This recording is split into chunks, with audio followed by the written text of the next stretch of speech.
শেষ পর্যন্ত ইরানে সরাসরি হামলা চালালো যুক্তরাষ্ট্র।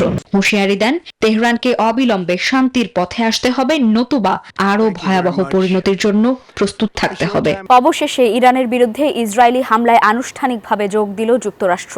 ইরানের 3টি পারমাণবিক স্থাপনায় সফলভাবে মার্কিন হামলা চালানো হয়েছে বলে শনিবার ঘোষণা দিয়েছেন প্রেসিডেন্ট ডোনাল্ড ট্রাম্প। তবে হামলার তথ্য নিশ্চিত করলেও পারমাণবিক উপকরণ আগেই সরিয়ে ফেলা হয়েছিল বলে দাবি করেছে তেহরান। এদিকে মার্কিন এ হামলা হলো কেবল যুদ্ধের শুরু, এমনটাই জানিয়েছে ইয়েমেনের হুথি বিদ্রোহীরা। শেষ পর্যন্ত ইরানে সরাসরি হামলা চালালো যুক্তরাষ্ট্র।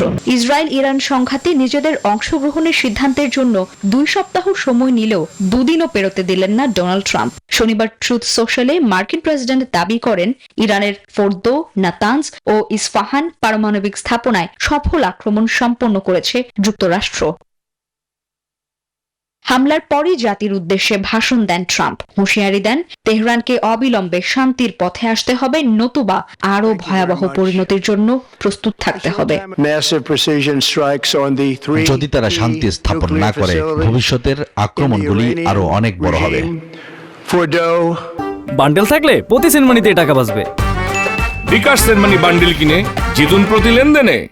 ইরানও হামলার সত্যতা নিশ্চিত করেছে, তবে তাদের দাবি 3টি পারমাণবিক কেন্দ্র থেকেই গুরুত্বপূর্ণ উপকরণ আগেই সরিয়ে নেয়ায় কোনো অপূরণীয় ক্ষতি হয়নি। উত্তেজনার মধ্যেই শনিবার রাতে ইসরায়েলের অভ্যন্তরে নতুন করে হামলা চালিয়েছে ইরান।